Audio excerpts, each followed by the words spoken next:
joining today's webcast titled Keeping California Community College Education Accessible with Open Text with Flat World Knowledge President and Founder Eric Frank, also joined by Bob Livingston of Cerritos College and Bob Koenig of Santa Ana College. My name is Sharon Cook, and I'll be moderating our discussion today. Before we get started, I want to review just a couple housekeeping items and let you know how you can participate in today's web event. You can see on your screen our GoToWebinar interface. It's composed of two parts. First, the viewer window. This is where attendees, like yourself, can see the presenter screen, and the window can be resized by clicking and dragging the lower right corner. Second, you'll see the control panel. This is where you can select audio controls and submit type of questions. Clicking the arrows on the Grab tab, the rectangular box on the left side of your control panel opens and closes the control panel. If you prefer to keep your control panel open during the presentation, click View in the top menu and uncheck Auto Hide the control panel. Otherwise, you can reopen the control panel during the Q&A to submit questions. And we will be taking questions via the control panel at the end of our presentation today. Before we get started and before I introduce Eric Frank and Bob Livingston and Bob Koenig, I want to put a poll out there for all of you to submit your sentiments, if you will. This poll, and I'm going to launch that for you all now, asks which of the following describes conditions at your school.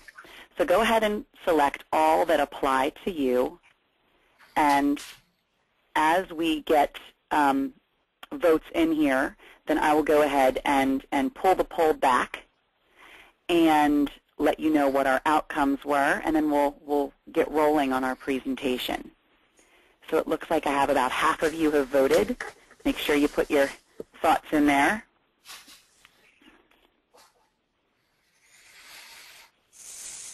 We are reducing class offerings. We are cutting back staff positions. We are raising students in more tradition.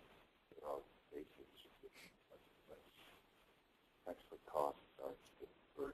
Okay, we're just at about 75%. I'm going to close up the quick poll in just a second.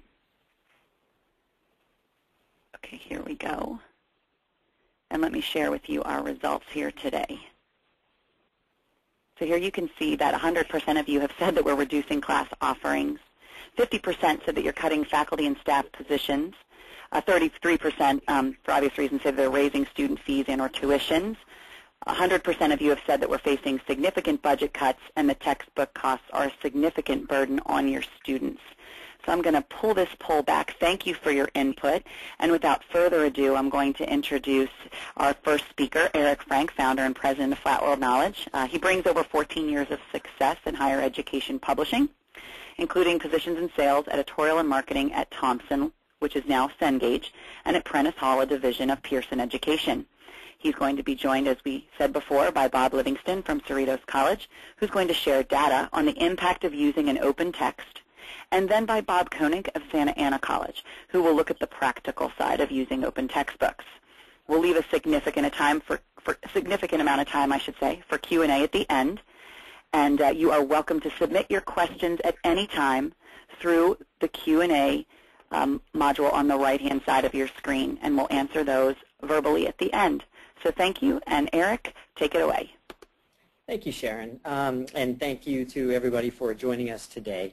I think it's fair to say and safe to say that education is the black gold of the 21st century, that individuals looking to improve their lot in life, economies, states competing with other states for what is in essence a global competition for work, are all turning to education and to access to knowledge as the key differentiator in their ability to succeed in their quest.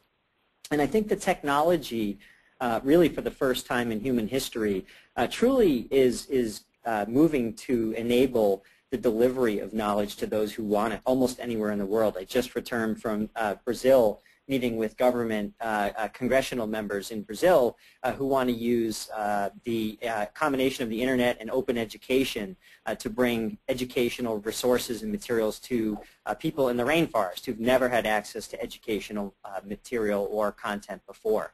And so I think technology enables it, but old business models really stand in the way.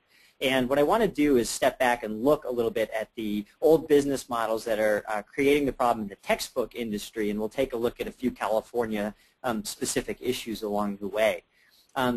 Basically, I think that publishing companies in the 1980s really began to compete with one another aggressively for market share gain. And I call that the decade of feet on the street.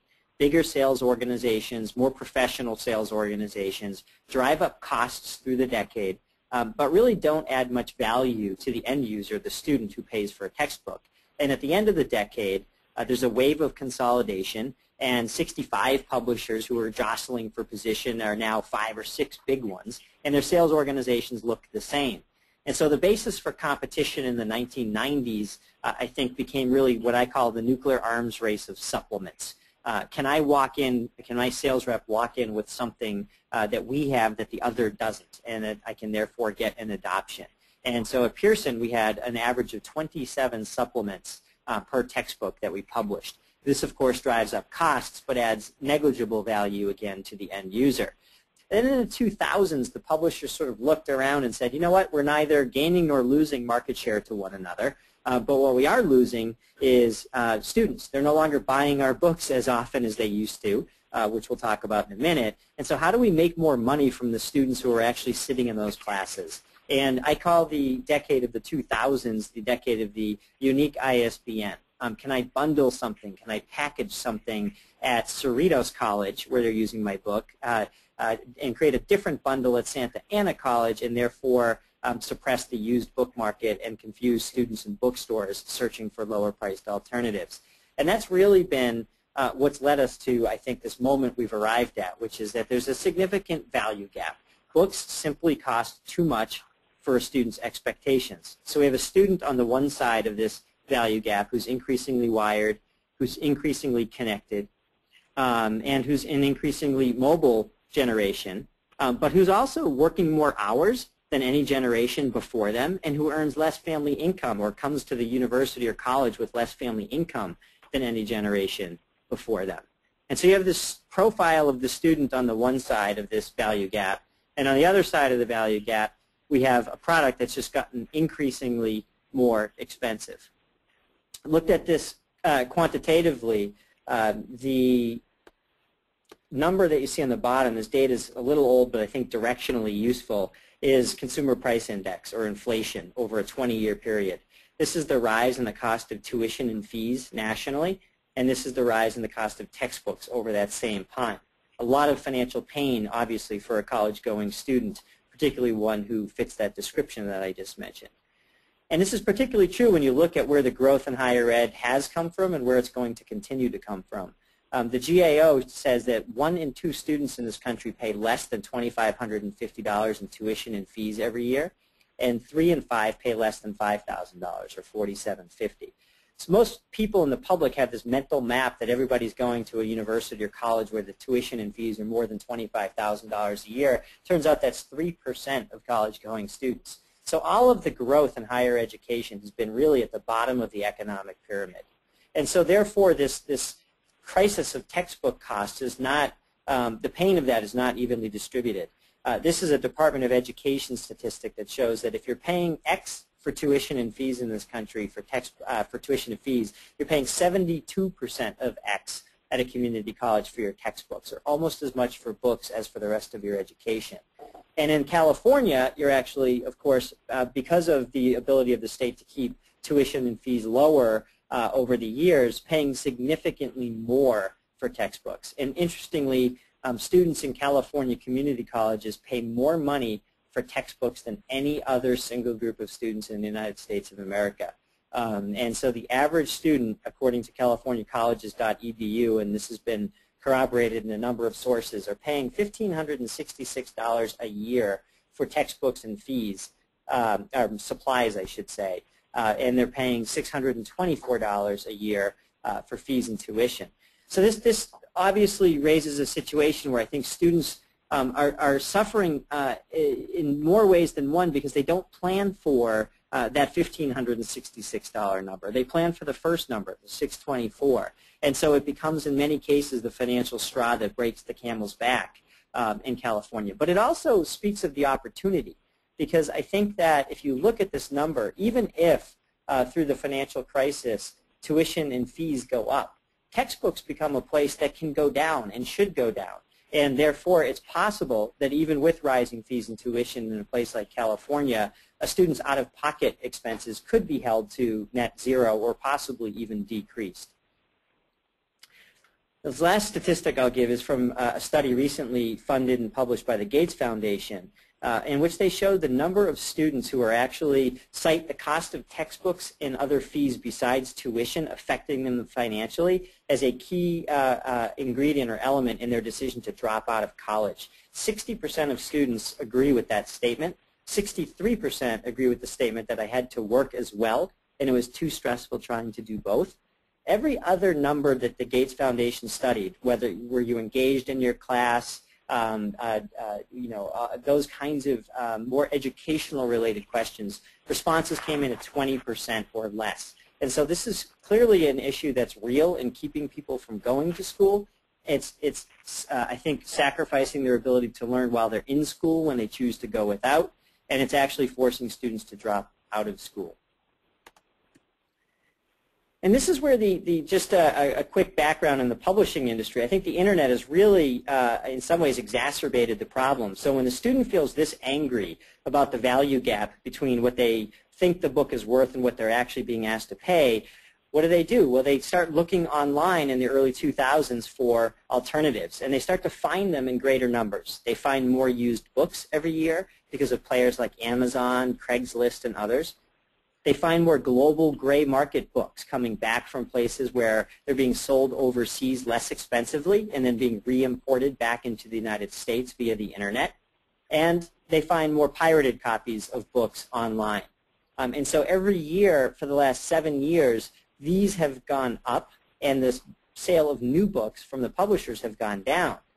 This, of course, is making shareholders of publishing companies nervous. It's making executives at publishing companies nervous. And so what are they doing in response? Well, what we were doing in the industry was acting really defensively. We were raising prices faster to compensate for the less units we were selling each year. So price increases have gone from 4% per year to over 10% per year. One of the 3 big publishers this year raised prices 13% in the midst of the economic crisis. More customization and more bundling to suppress the secondhand market, as I described earlier. And faculty favorite, getting the authors on the new edition treadmill and cranking out new editions faster and faster so that we could flush the market of alternatives to buying a new book more frequently. And so when I started in the industry 13 years ago, it was a little over 4 years between new editions. It's now less than 2 years between new editions. And that's really based on the business model problem, not the need for new editions in the marketplace. And that, of course, ends up on your desks as faculty members, and you have to prepare your notes around a new edition, which you generally are considering unnecessary. So really nobody's happy in the market. Students are frustrated. I think faculty feel like unwilling participants in a market that's not working right anymore. Authors are wondering what the future of the business is, where they're writing new editions twice as fast and making less money every single year. And so there's an emerging solution, which you may have heard different words for, open textbooks, open source textbooks, open educational resources, but basically the notion of open content aimed at education. So what exactly is open? We've lived in a world where, whether we think about it frequently or not, we actually, when we use a textbook, are getting a user license along with that textbook. And that user license is that all rights have been reserved to the copyright holder of that work. We don't click an agreement saying I agree to those terms, but we implicitly all know that that's what we're doing. And so historically, we've lived in a world where everything was published under an all rights reserved license. The only other alternative for the holder of a copyrighted work like a textbook, an author, or a publisher would be to release that same book under the public domain, the opposite end of the spectrum, which means that that copyright holder has no rights reserved anymore and has given all of the rights to the public, generally not a tenable situation for the copyright holder. And so we've had these two extremes. And as the Internet has become increasingly the primary medium for the creation, the dissemination, and the consumption of content, legal scholars began to say that there needs to be something in between all rights reserved and no rights reserved to give more flexibility to users of content. And so that really has given rise to the world of some rights reserved. The most common license used to, in essence, reserve some rights and give some rights to users is this body of licenses called the Creative Commons licenses, born out of Stanford University's law school. And so what are some of the rights, if I apply an open license to content as opposed to all rights reserved, what are some of the rights that I am conferring to the user that they wouldn't normally have? And I'll describe those as the 4 R's of openness. The first R is reuse. The license on an open textbook generally gives the user the right to copy and to use verbatim copies of that textbook. You could take a print copy of an open textbook, put it on a Xerox machine at Kinko's and reproduce it, and that would be perfectly legal. You could do the same with digital copies of that book. Clearly not legal activities under an all rights reserved license. You could redistribute or share the copies that you make of open content, and that is legal under most open licenses. And probably most importantly, you have the legal right to revise, to adapt, rework, and hopefully improve a work for your own purposes.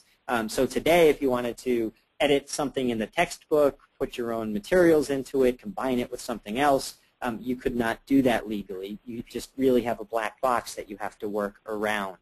And then finally, the right to remix, to combine two things that are openly licensed into something new, say textbook A with case study B, to create something of increased value to you and to your students. So these are really the rights that are conveyed to the user by using an open license on educational materials or open textbooks.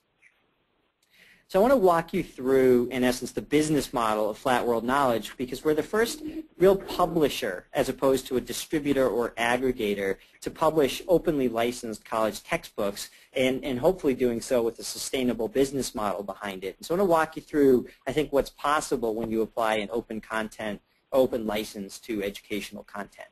So the model has 3 basic components. What I think of as getting on the playing field, or writing sufficiently high-quality educational materials that you as instructors would look at it and say, yes, this is at least as good as what I'm using today. So I'm not choosing between these new rights and these new freedoms on the one hand and quality on the other. The second part of it is differentiating. Okay, well, you're on the playing field, but what are you offering? What do I get that I wouldn't get with a traditional textbook? And therefore winning adoptions from the publisher's perspective. And then finally, how do you generate revenue around something that's openly licensed? And so I'm going to walk through what we mean by each of these. So by expert textbooks, we really mean 3 things. We came out of, my co-founder and I came out of McGraw-Hill and Pearson. We actually thought that what works well in the publishing industry is the publishing process. What doesn't work is everything that happens after that. So we still believe in the value of identifying a top expert in his or her field, renowned for their scholarship or their teaching, and getting them to agree to sign a contract and write an open textbook.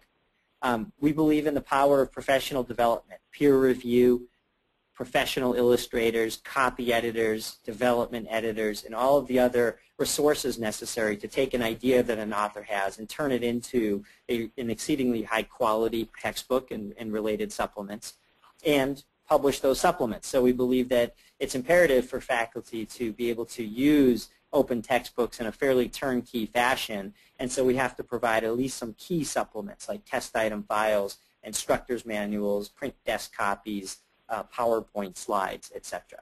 So that's why I say this is about getting on the field. None of that would differentiate us from another publisher, although hopefully we do a better job in our authoring of our textbooks. But this is basically about getting on the playing field. providing the book openly licensed and for free is about how we differentiate what we do.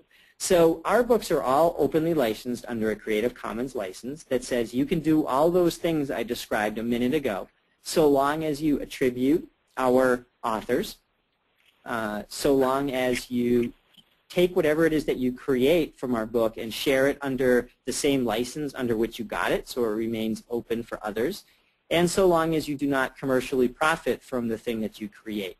And so long as you meet those rights, which we've reserved, those are some rights reserved to us, then the rest of those rights under the 4 R's are really yours to exercise. Now, to make that practical, we provided an actual online platform that enables you to actually create a customized version of a textbook. So we go beyond just the legal license to give you a platform that says, hey, here's chapters and sections from our open textbook. You can click and drag those into new locations in the book to fit your order. You could click the trash can to delete things you don't cover. You could click in between paragraphs of the book today and add your own annotations to your students, including links out to the web. And coming by late fall this year, you'd be able to mix chapters together from other Flat World books, go out on the web and find other Creative Commons licensed materials that you might want to integrate, and add your own materials that you have the rights to from your desktop into this book. And you'll also be able to, come this fall, click on, say, a pencil to edit a section of a book and actually load up that textbook online with an online editor and go ahead and edit right at the sentence level. You could change definitions, delete paragraphs you don't want to cover, put a different example in there more relevant to your students, etc. And when you're done and you click Save or Adopt, we regenerate this book. It creates a new table of contents, a new index with proper page references, renumbers all the figures, and gets the file ready for publication in a whole bunch of different formats that students will get to choose from, which I will describe in one moment. The first format is an online book. We actually generate an HTML web book, and we make that freely available to students. So today, you or any student anywhere in the world could go to the Flat World Knowledge Catalog, click on any of our books, and read it beginning to end for free online. When you adopt our book for your class, we generate a unique URL where your students will go, and that way we can ensure that if you've customized it, they're reading the book that you've actually customized and intended for them to read. So free is a significant, as you can imagine, differentiating factor between us and what other publishers are doing. The question becomes, does everybody want to read online? And I think the answer is no. And also, how do you make money around when you give away your textbook for free? And the answer to that, oh, I'm sorry, just a quick look at a couple of screenshots from a free book. It's a fairly robust experience. We have integrated podcasts. We have integrated video in our books.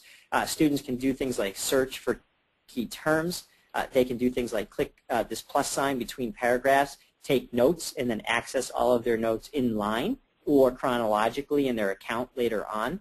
They can roll over key terms here and see all the key terms covered in this section and roll over them and get a definition. They can toggle back and forth between the HTML book, which is what you see here, and a full screen PDF, which would take over the real estate of the entire screen and let them read an online PDF.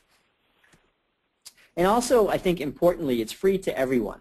So one of the things that publishers have always failed to do is to provide accessible formats, Section 508 compliant formats, so that students who have print disabilities are able to actually read textbooks equally with those who do not have those same print disabilities. This was an article in the Chronicle about Flat World late last year, but we were the first publisher to proactively make our books upon publication available in digital Braille format, in Daisy Reader format, and so that every student who has any form of print disability, whether that's blindness, mild dyslexia, severe dyslexia, or other, has access to a file that they can actually consume. And we don't put that burden on the school to do that conversion and provide it to that student. So that's what we mean by free online. Back to the question, how do we make money and provide other choices for students who don't want to read online?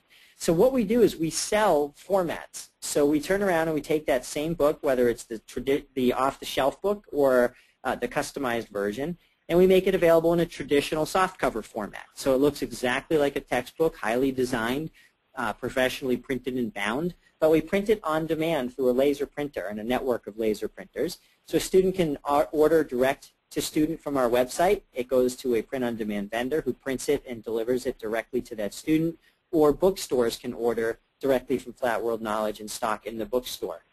We just recently announced a partnership with Barnes & Noble, with Follett, and with the Independent College Store Association, NACS. And so just about every bookstore in the country has agreed that if a professor orders a Flat World book, they'll stock inventory in the bookstore. A student can choose a black and white book for $30. They can choose a full color version of a textbook for $60.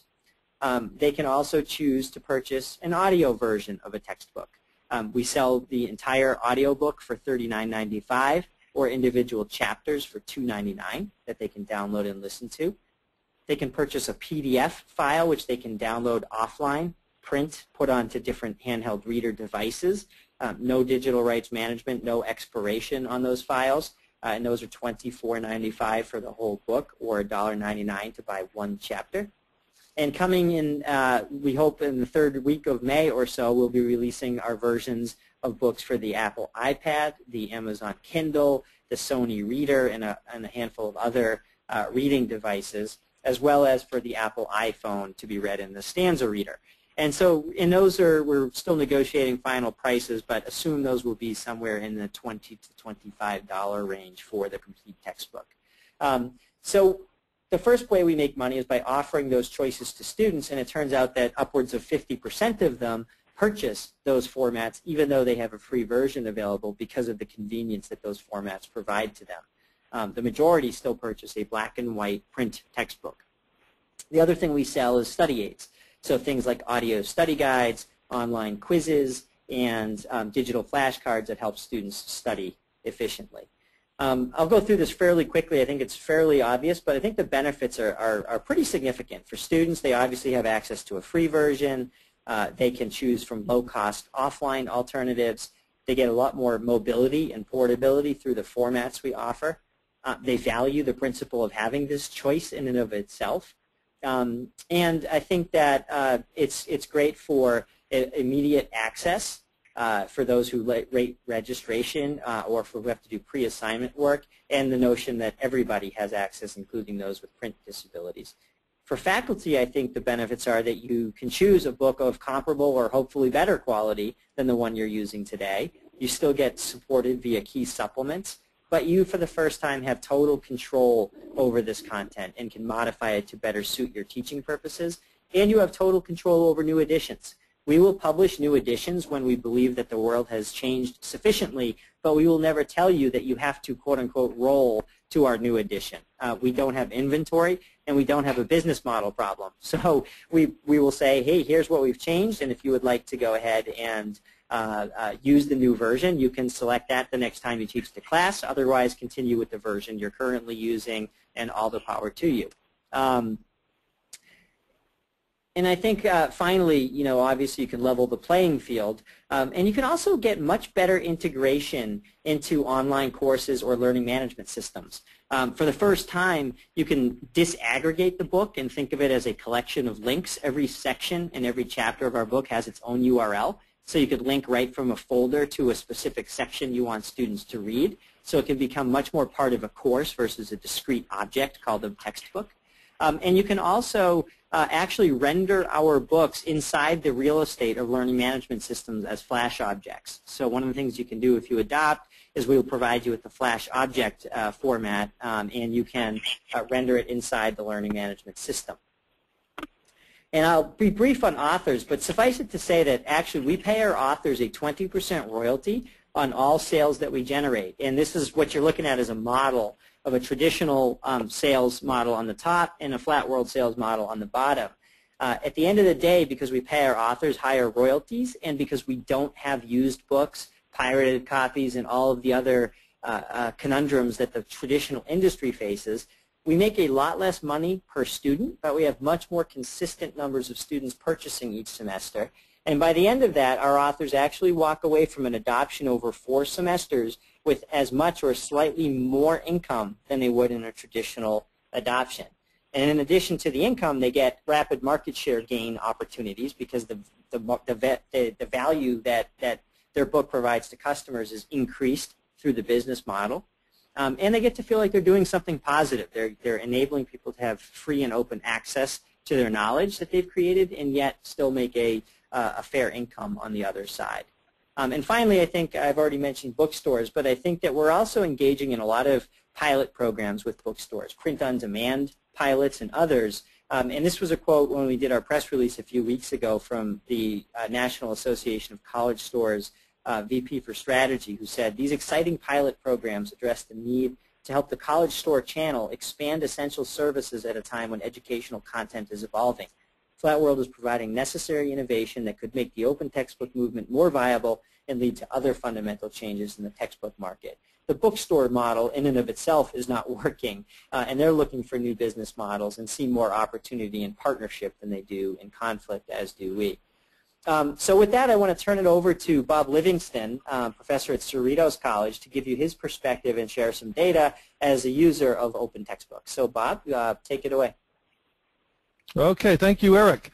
Like Eric said, I'm Bob Livingston. I've been teaching at Cerritos College for the last 25 years, and the first 15 of those years I was in industry and teaching part-time. It was my hobby, and 10 years ago it became my career, and so that's what I've been doing for the last 10 years. Three of the programs that I'm involved with, one is the supermarket management program. It's called the RMC Retail Management Certificate Program, as well as the Human Resources Program, Human Resource Management Program, and our distance education. And so this slide that you're looking at now is, that was when we began our supermarket management program some 40 years ago. So the program that I'm involved with is not something that just started up last year. We've got 40 years of history. And quite frankly, we started looking at the Flatworld textbooks for the retail management program. And this, what you're looking at now, is an article that was written by the president of our school called the Innovative Open Textbook Solution, and that's just to show you that Cerritos College has a commitment to open textbooks and to providing education to our students at an affordable rate, and certainly textbooks is what makes that happen.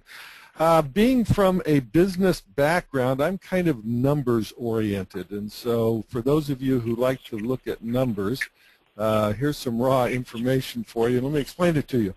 Before we went to, these are two of our classes. BA 100 is our Fundamentals of Business class. BA 107 is our Human Relations class, and those are two entry-level or feeder classes for the rest of our programs.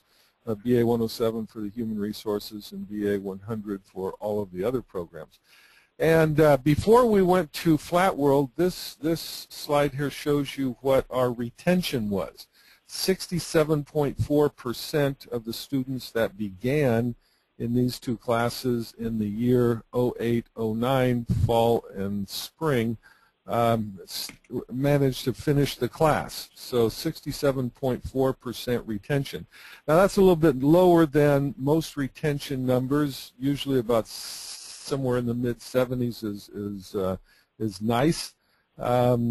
But these are two entry-level classes, so there's a little bit higher loss of students in these classes. And if you look over to the right, you can see that dividing those classes up by traditional classes and online classes, that the retention for online classes was 56%, and the retention for our traditional classes was 76%. And one of the complaints, or one of the criticisms that you hear about online classes, is that the retention is lower. And if you were looking at those two numbers, you would have to say, yeah, and it justifies that criticism, because there's a 20% difference between the online retention in those two classes and the retention in the traditional classes. So next slide, please. Eric, this is, there you go. Whoop, no, back. One more back. Back. There you go. Okay. Now, this is after Flatworld Knowledge. We introduced Flatworld Knowledge textbooks to these two classes, our Fundamentals of Business class and our Human Relations class. And if you look down at the bottom of the first section, you see 75.2%. So the retention overall was increased from 67.4% to 75.2%. Now that by itself is rather substantial. I mean, I'm impressed with that number, and these numbers are a little bit soft in that we're still completing. We've got a couple weeks left to complete the classes, but we're past the deadline to drop students. So these numbers are getting more and more solid as the days roll by. But for soft numbers from 67.4 to 75.2% overall, that's impressive to me. That makes it all worthwhile as far as I'm concerned. But to break it down even further, if you look at the traditional classes, the retention increased 1%. So traditional classes, the retention only went up 1%. But if you look at online classes, the retention went up to 73%. So it went up from 56% to 73%. And if you go to the next slide, I'll show you a summary of what that looks like. Fall, spring 2008-2009, overall there was a 67.4% retention. It increased to 75.2% the next year when we introduced the Flat World Knowledge textbooks. That was an improvement of 7.58%. Fall, spring 08-09 in our traditional classes was 76%. The next year with Flat World Knowledge textbooks, it increased to 77%, a 1% improvement overall, which by itself is not bad. I'll take 1% in retention. That's not a shabby number at all. But when you look at the difference between retention in traditional classes and online classes, it's phenomenal. 17% increase in retention in online classes. I'm going to be tracking these numbers. Next thing I'm going to look at is student success. This is student retention. Next thing I'll be looking at when the semester's over is student success, and crunch some more data so that the next time I present it, there'll be even more information. But we're absolutely thrilled with the initial results of the retention numbers. And you know, when you think about online classes, in a traditional class, when you're doing lectures and workshops in your class and students are there to interact among themselves and with you, students can get away with using an older textbook, or they can get away with, in some cases, sharing a textbook with a neighbor or something like that. But in an online class, they have to have a textbook because that's their main tool. And so it makes sense that there would be a better retention in the online classes if this really does make a difference. And I think this indicates that, yes, it really does make a difference. And the numbers in online are, to me, staggering. And it brings online classes up to very close to, it brings online class retention up very close to what the retention is in our traditional classes. So with that, Eric, I'll turn it back over to you. All right. Thank you, Bob. Much appreciated. And with that, we're going to turn it over to Robert Koenig at Santa Ana College, another user's perspective, but I think a slightly different perspective and some different things to share. So Bob Koenig, I'll turn it over to you. Thank you, Eric. As an adjunct professor of business at Santa Ana College, I'm concerned in providing a quality product to my customers as students. As a parent of a college student, I can validate that the number of $1,500, go back a slide, Eric, that the number of $1,500 that Eric used on the slide for cost of textbooks for a year is just about right. And as a business person, I want to provide my customers, my students, with the information they need in the format of their choice. Okay.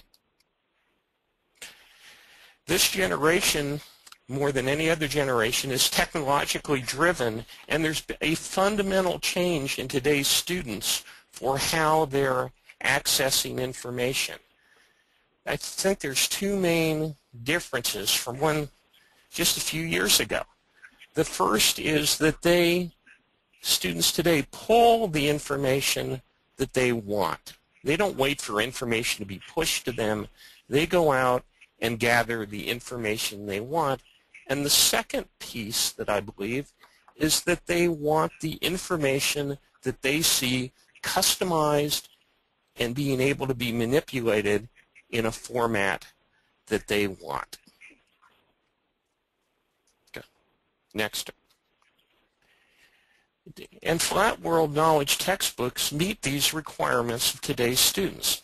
The information is available to them anytime, anywhere. Students are able to customize their information.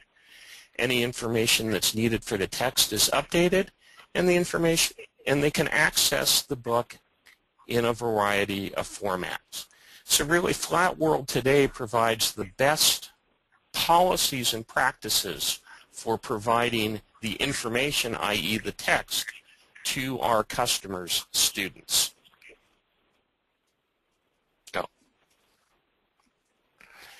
At the beginning of my class, in the first week of school, I actually survey my students and ask them how they're going to access the text. I particularly do this because I want to make sure they're actually accessing the text, and to do that, by filling out the survey, they actually go out and access it. And I find that students use any or all of the combinations that Eric talked about for accessing the text. What really surprised me is how many students talked about that they use both accesses. They access it online, but at the same time they want a hard copy textbook as well. So as a result, students are excited about having the choice of how they want to access the textbook. Next. The advantages to me as an adjunct professor using Flat World are that it took me no time to set my text up online and or to customize it. For my students, it was a simple link from my Blackboard course management system for the students to access. I don't have to worry about non-compatibility or older books with different questions that students may have purchased or bought, and particularly it allowed me to start the class immediately and not hear from students all the excuses of why a textbook can't be procured. My financial aid wasn't in, the bookstore was out, I couldn't find it. There was always access available to the textbook. And particularly if you need to build your class size when you flyer campus using a no-cost textbook option on the flyers you might put up around campus certainly attracts students in this time of students managing their budgets. Next. A few tips that I actually use when using a Flat World text. About a week before class, I sent out a teaser email saying there is a no textbook option. Come to the class website and find out about it. That actually doubled the number of students who accessed my class website before the first day of class. In connection with the bookstore, now our bookstore doesn't sell Flat World books at this time, I make sure that the information in their computer was correct and on the shelf to properly address students where they could find their textbook, and to make the students feel comfortable using an online text. In the first week, I added to my syllabus text an actual navigation exercise where I have the students actually go out and navigate Flat World Knowledge text and choose answers to questions that show they've navigated through the various spots in the text. As an end result, the students tell me that they're comfortable not only with reading the text online, but with actually finding everything in the text that they might need to be successful in the class. Next. Flat World built a better business process. As a corporate executive who was always looking at trying to take costs out of our business, when I actually flow charted the Flat World process, I was amazed at how many costs they were able to pull out of the textbook process, and as a result, delivering a high-quality, high-value product to our customers, myself and my students, at a valued price. In fact, the model is so good that when I teach business process, I actually use that as an as-is and to-be example for the students to walk through. And I'll just show a couple slides, but I won't talk to them so you can see the difference. Bob, I have to apologize. I Go ahead, actually Eric. lost your two slides on the business process, so I ended up with just this one. Okay. Anyway, we went from about 25 steps to about 4 on the business processes. How many costs got taken out? As an end result, Flatword Knowledge provides our customers, that's me and my students, quality, access, price, service, and customization. I've been excited using Flatworld's text Collins Exploring Business, and I look forward to using additional texts in the future. Thank you, Bob. That's fantastic. I'll just bring us towards conclusion by mentioning some other open initiatives, lest we convey the message that Flat World Knowledge is the only game in town. I think we're the only publisher publishing open textbooks, but there's lots of interesting things going on in the world of nonprofits and in essence, aggregators or distributors of open content. Connections, cnx.org out of Rice University is a group that has about 16,000 educational modules. Think of them as the equivalent of 16,000 chapters of content that you can search and pull together into different permutations and deliver online in your course, and oftentimes those are connected to a print-on-demand back end. Lots going on in the state of California. Cal State, the system Merlot, many of you may be familiar, another repository of not always open, but many openly licensed educational materials. And the Community College Open Textbook Project started at Foothill De Anza, but now encompassing over 100 community colleges, many in California, but around the country.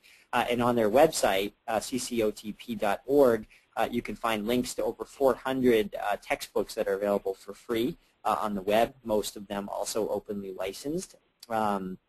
Washington State recently got Gates Foundation money and matching grant money from the state of Washington to redesign and publish publicly their 80, I believe it's 83, maybe it's 81 of their largest enrolled courses, many which will embed an open textbook as part of the course, and probably summer 2011 we'll begin to publicly see the first wave of those courses.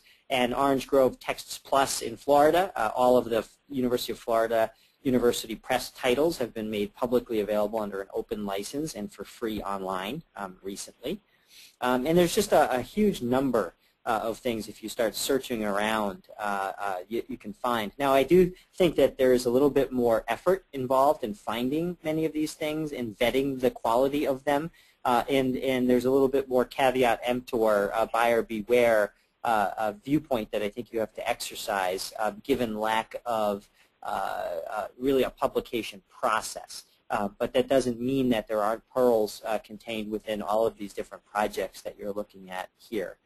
So lots going on. And in conclusion, I return to this idea that we started at, which is that education is the black gold of the 21st century. And if there's any doubt, these numbers from the College Board are really sort of eliminate, I think, that doubt or this information.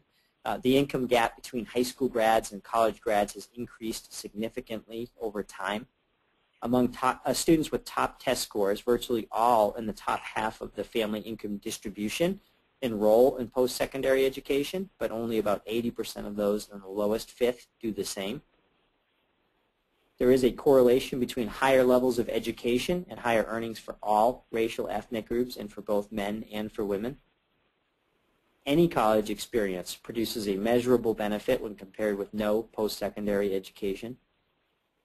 College-educated individuals have far smaller incarceration rates than those who have not graduated from college.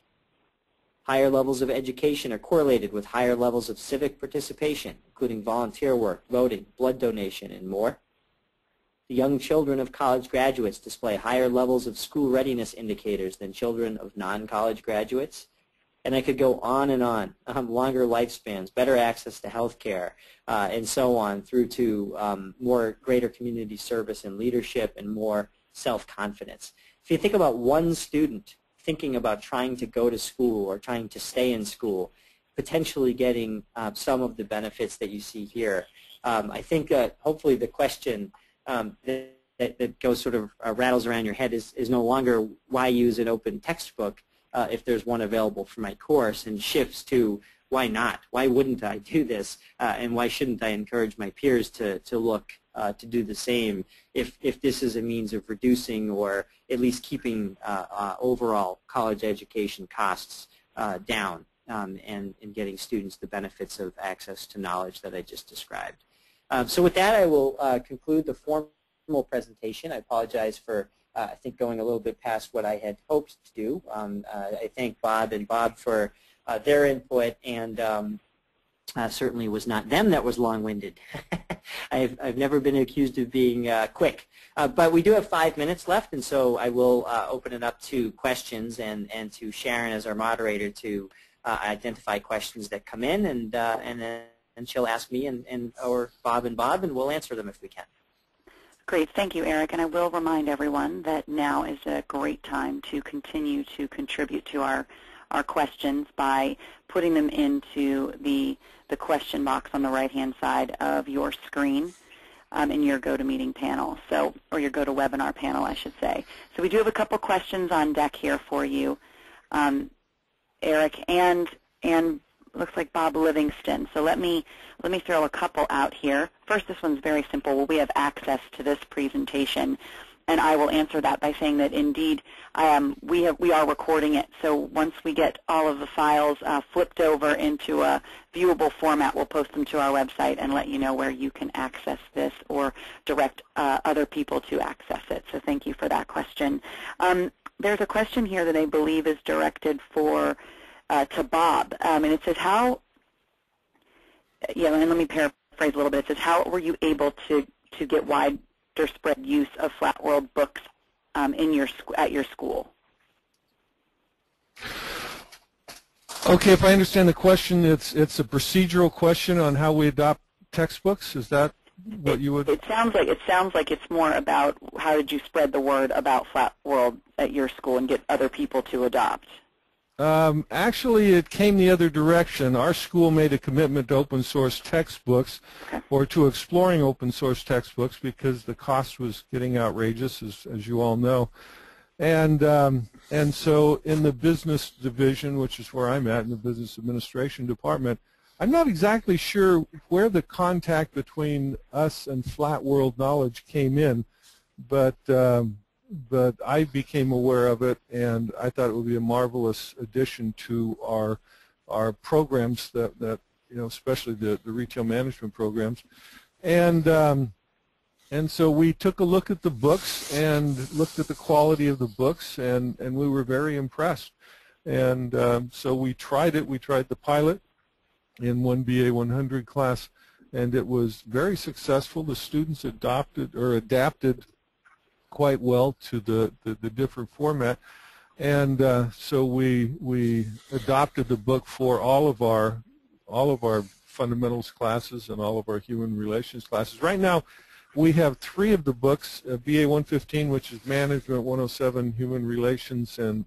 100, which is Fundamentals of Business. And for next year, we are currently adopting 3 more of the Flat World Knowledge, 3 or 4 more of the Flat World Knowledge textbooks.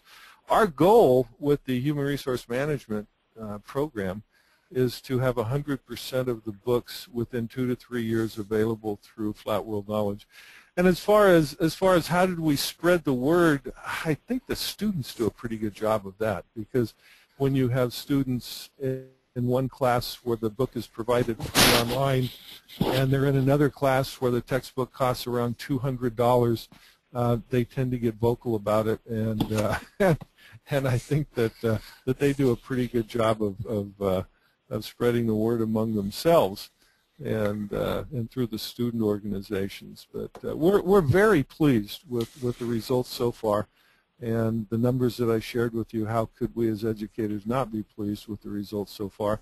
And I think Flat World has something going here, and it's catching on. And all of our publishers are now coming up with programs. None has free online yet, but they are certainly getting competitive. There are ways to rent books online now through Chegg.com, and so it seems to have reached a point that it's being addressed by the industry, and now now it's a matter of competition, and certainly free online has a competitive ring to it. Thank you, Bob. That's helpful. Thank you. And I have another question here. This is a good question. I think, Eric, you could probably answer this, but Bob could probably also chime in as well. It says, what do instructors do who use Flat World books when having a textbook in a class for activities is necessary? So I'll say a couple things. One, we've reached our end of our time, so if anybody wants to leave, please don't feel like you're being rude by so doing. But for those who want to continue on for a few more moments, we'll answer this and maybe another question or so. We do provide instructors manuals with all of our books, which provide classroom activities and other things. So we make that available. We intend, but haven't yet done this, to provide a community forum online for qualified educators, people who are registered and approved as educators, to connect with other people using that same book in their class, and hopefully that over time will become a fairly rich source of ideas and collaboration. But I'll open it up to Bob and see if you guys have any additional thoughts about or things you've done. To respond to that. In my classrooms, we have, Bob Koenig, we have PowerPoint and projectors. So if I want to pull a section of the book, I access that directly into, or maybe usually I copy in advance, so I have the slide made up and use that as PowerPoint. But then on the back end for a specific activity, there might be a better way, but I've actually printed out the page or whatever that I wanted to actually use. So at times I might have a handout in class to do that. Great. Thank you, Bob. So Sharon, why don't we do one more? Actually, we have two more, if that's okay. One is where do I go about finding your books? So that one's easy. So if you just go to www.flatworldknowledge.com, that will take you to our home page. There's a search box right on that page where you could type in a subject, for example, or you could go up to the top of the site and click Catalog, or I guess it's actually Educators, and then Browse Catalog. And then you will be taken to a discipline-by-discipline catalog. I will say that this is the greatest source of frustration for us. We have 20 books published today. They're all in business and economics. We have about 55 books in the pipeline right now coming, and many of those in the pipeline are in the core gen ed classes: Introduction to Psychology, Elementary Algebra, Introduction to Sociology, College Success, etc. But that is the rate-limiting factor on growth for us, is the ability to sign great authors and publish great textbooks, and it takes time and resources. We are accelerating that, and our goal is to have the largest 125 courses in the curriculum, books for those courses published by, in essence, 2 to 2.5 years from today. And we have raised additional capital to do that. So, but anyway, flatworldknowledge.com, educator, browse catalog. And then there's another question, Eric. This is, how do authors get in? In other words, this particular person has a pre-calculus book, and I think they're interested in how we would make contact. Sure. So on our site, there's also a link at the bottom of the site, I believe, for authors. And there you will find a little bit of information about our authoring process, guidelines for submitting a proposal, and also contact information for Michael Bosey. Michael is our editorial director. Once you've made initial contact, Michael can help talk through the authoring process and and discuss ideas. And then we have a fairly traditional process after that. We're fairly selective. We'll take manuscript and we'll review it amongst peers to try to do a first assessment, and we'll use our own judgment as well, and then we'll make a decision to go or no go on publishing. At some point in the not-too-distant future, we also intend to open up our platform as a self-publishing platform, so that not only would we publish sort of flat world knowledge titles, but we would also open up the platform for people to be able to publish their own materials, make it available in all the formats I described for their own students, in addition to which other people can find and access them. So we'll have sort of two parallel businesses, sort of a think of it as a flat world knowledge press and a DIY press, a do-it-yourself press. That is not possible today, so the best avenue is to contact Michael via the information on the site. All right, and Calculus would be a great place, by the way, for us to publish. Well, that just about wraps it up for us today, Eric. If you don't have anything else to add, question. I will thank everyone for coming today and spending a Wednesday afternoon with us. We appreciate your time. We appreciate your consideration. We hope you enjoy the rest of your week. Thank you all. Thank you.